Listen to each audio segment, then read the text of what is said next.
The worst show on the internet anywhere is continuing on. Let's talk about the second worst or second best episode, depending on how you look at it, of The Acolyte here on That Park Place. Hello, I am Jonas J. Campbell, an investigative reporter for That Park Place, and here with me is a person who has seen the depths of insanity and mundanity at the same time, Mr. VashSky. Vash, would you like to tell us about The Acolyte episode, 7 are we on now? 7, the vergence. Yes. This was a very interesting episode. We went back. See, episode 3 was a flashback kind of episode. This was of the same ilk. This was a flashback to the flashback. A flashback to the flashback, but seen from a different angle. From a certain point of view. Oh my goodness. Okay. So for those of you who haven't seen it, which sounds like quite a lot of people, because we're covering the ratings of this show on That Park Place, and they're not very good, despite some of the crowing from people about review bombing, or the fact that people really do like the show. If you just ignore all of the posted reviews for the show, it's just a fascinating idea. We saw an AI written article that was defending the show, saying that all of the other reviews of the show were written by AI over there on the Pro Show's Acolyte After Party. Those are I'm not gonna lie, they're a lot of fun in some way, but also continuing to drain on me. Vash, was this a good episode? Let's just start there. Of this show, maybe you could say one of the better ones, but only slightly. That's a great Here's the thing. The bar is very low for this show. Okay, so when you put a lightsaber in the hand of a Wookiee, you go, oh, okay, well, that's a thing. That's something that happened. Last week's episode was terrible. It was absolutely awful. A complete bore fest. Bad acting, bad direction by, I would guess Leslie Evelyn, but her crew, not good. This one, yes, it is a rework of the third episode, but I would say it's a lot more compelling and more interesting than that episode ever was. Yeah, so a brief recap for anyone who hasn't watched this episode. It starts out with the Jedi on the planet Brendok, I guess 16 years ago, using metal detectors to try to find a vergence. That is vergence. And I just want to point out that this is the only time that the language barrier has truly been awkward in the show, because it sounds like Sol is looking for a vergence. And yes. That's fine. We're not going to go too deep on that idea. Sol, I think, is probably the most damaged character from this episode. They're looking around and they see the two girls playing at the Bunta tree from a different perspective, and it's obviously revealed that they can use the Force. And the Jedi decide that they have to figure out what's going on. They decide that this coven of witches is probably dangerous in there. They're the only children here in a coven of 50 witches. I'm gonna question that number as how many people were actually on screen during this. I would cap it out around 25, maybe 30.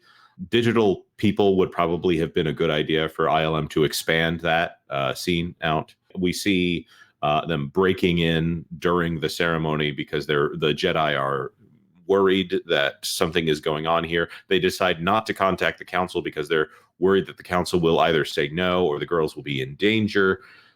They get in there, and this time we see what's her name, Mother Anasea, the Queen Yas. That is, she enters the mind of young Torben. And for those of you who don't know Torben is the one that looks very young. And also, when he's an old man, somehow also looks very young. The one who decided to drink the unaliving potion there because of his guilt over what happened at Brendok. I still cannot get over how much that just sounds like Brenda. So the witch convinces him that if he wants to leave the planet, he should kneel before her, because she's going to give him his greatest desire. There's a little bit of implication there that maybe it's him being interested there. I don't know. It's so I don't know if that's what they were going for, but he says yes, and that's when he becomes the black-eyed version that just stands there and does nothing.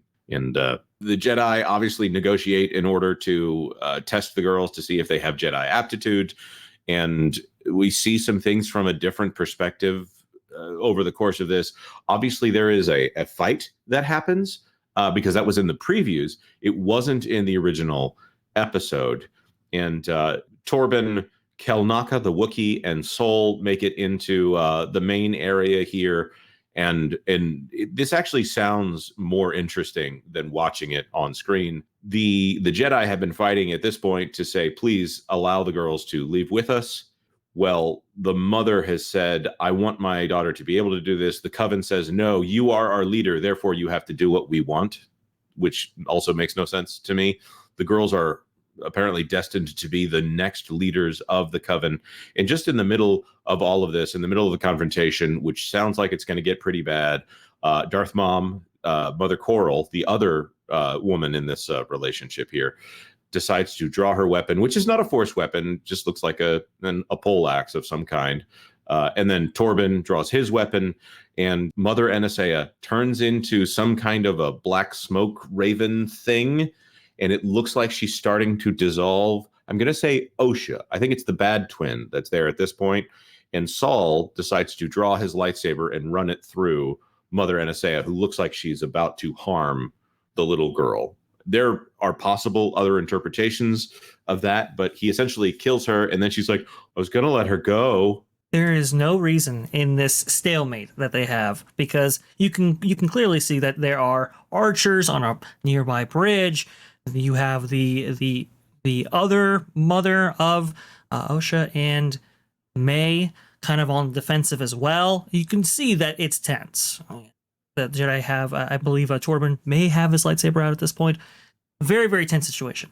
And in the middle of this, inexplicably, you have Mother Anastasia go completely into this very, I don't know, mist form, very kind of threatening is what it appears to be. And you can see May being affected by this, like you said, Jonas.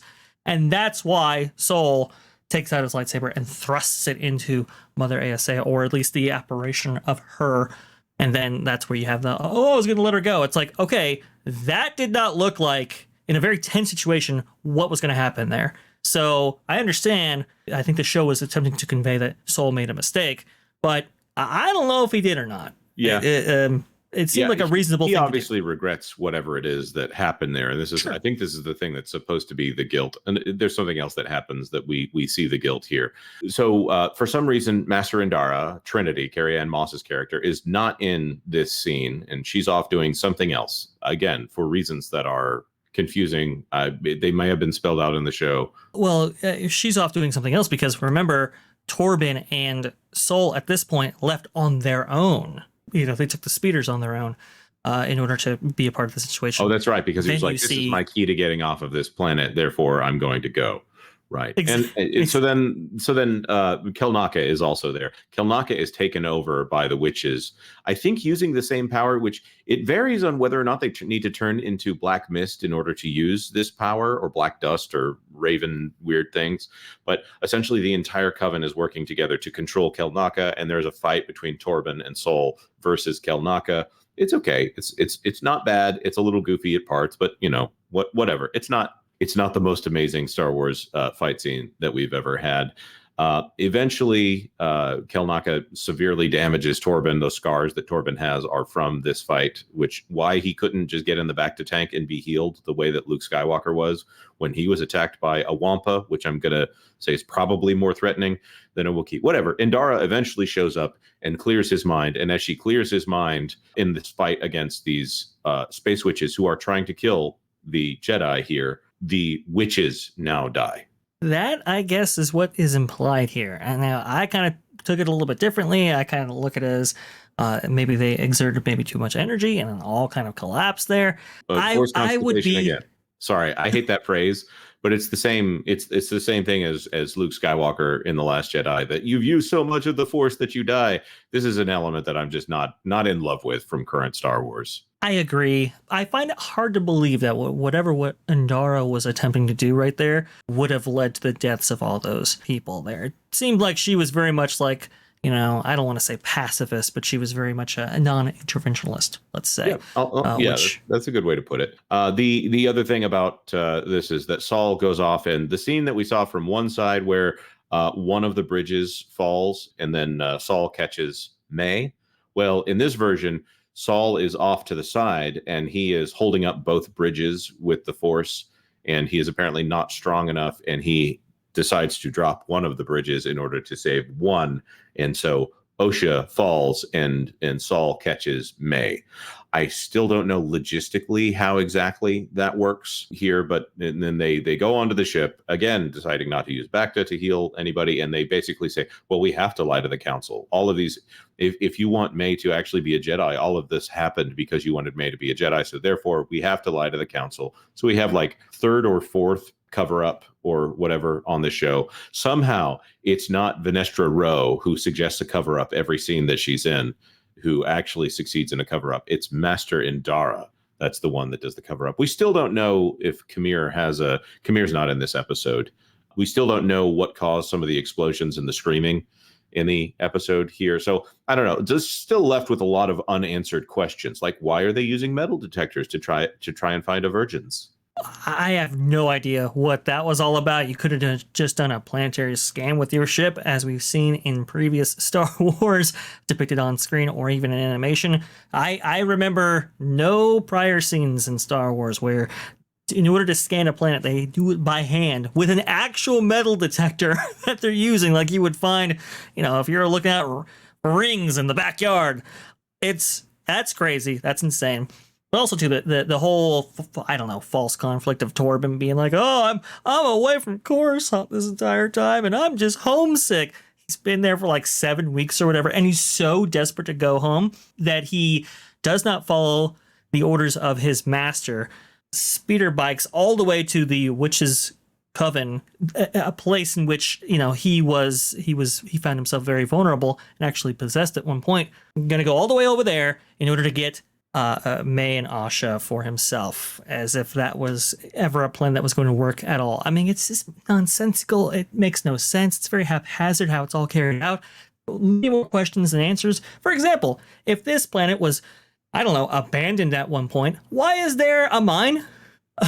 Like that's just point. Uninhabited, and then was inhabited by the witches, because I'm assuming that the witches didn't set that up. Not with a coven of 50, I would say. And it seems like their tech and their utilization of technology was very. It wasn't a focus of whatever they were doing there. I would assume they're hippie witches. Who knows? Okay, so with that being said, we are going to give I don't like number rankings because they're always misinterpreted here. I generally give a show a 5, at least if they got something on screen with decent production value. So I'm a 5 out of 10. I'm not going to go for that because people are misinterpreting my scores over there on the Pro channel. Let's go with a letter grade score here. If it's a B being, it's good. A C being, well, I guess technically it wasn't the worst. I'm going to give this one because yes, the same production value that was there in episode 3 is still there. So lowering a little bit because of that. But Carrie Ann Moss and Saul actually had some good interactions with each other. I thought there was actually some good acting in the show. Vash? Oh, I don't know. Indara, or Carrie Ann Moss, does kind of assault Saul at the very end there, which is a little bit like, not a very Jedi Master thing to do. And Saul, he was taken down a peg, and it got to the point of creepy with the girls. Yeah. If you watch the episode, you'll see what I mean. No, I agree. The things that they did with the characters, that was not okay. But the performances from Carrie Ann Moss and Saul, I actually saw 2 actors who are competent interacting with each other on the show and delivering some good performances despite the dialogue. Saul's fixation with the girls is really weird. I'm not going to go as far as some people with how that's being interpreted, but I don't know. It is so strange, and that's why I'm going to give this episode a D. I gave the equivalent to a C for the episode with Kamir because it was at least funny. It was my favorite episode so far, and I was hoping for more hammy dialogue and nonsensical lightsaber moves, but instead we got a okay lightsaber fight and nothing that really made me laugh with a belly laugh. So. Vash, what would you grade this one? Jonas, you didn't laugh when the horned chick there said, run! And the way she did, I mean, that was pretty belly aching laughs right there. Yeah, that was weird. That was really weird. Performances. Like they're worried that the Jedi are literally going to murder these little girls. You know, they don't really set up that they're going to try to kill children. That doesn't quite make sense. I guess there are moments when that happened, but it is clearly pure evil people like Darth Vader who do things like that in Star Wars, not the run-of-the-mill Jedi just walking around. And they kind of know that too. They have an understanding of who the Jedi are and what they do. Obviously, you have Mother Anastasia say something to the effect of, "Oh, you know, this hubris is going to get all your Jedi killed at one point." Obviously, an allusion it's like to that moment in The Simpsons. Never mind. We don't need to reference The Simpsons other than the docudrama about the time that Homer got accused of touching a girl's backside, but it was really that she had gummy Venus de Milo on her back, and he pulled the gummy Venus de Milo from her back. And anyways, and she said, "If you do that, I'm going to scream so loud the whole world will hear." Well, with that reference being stated, gonna give this one a D-. Not quite a failing grade, only because it was more interesting than I would say a lot of the episodes have been, and there were things that actually happened in this episode. But the performances, the cinematography, like I said, the deliveries before I mean, it's just. This is a rough show. This is a rough show. Cannot believe they spent $200 million on this. Oh, $200 million. Man, if we're going dollar for dollar, this is like a negative 28 on a scale of 5. I cannot believe they spent $200 million on this boring, melancholy, navel-gazing, gray morality, just drivel. Oh my goodness. All right. With that being said, let's throw this to our commenters. Are you liking the Acolyte? Let us know your thoughts in the comment section down below. Of course, like this video if you like this video, and consider subscribing to That Park Plays for all the news that should be fun. Thanks for watching That Park Plays News. For more information, consider checking out www.thatparkplace.com. And don't forget to subscribe, share, like, and send this out on your favorite social media accounts.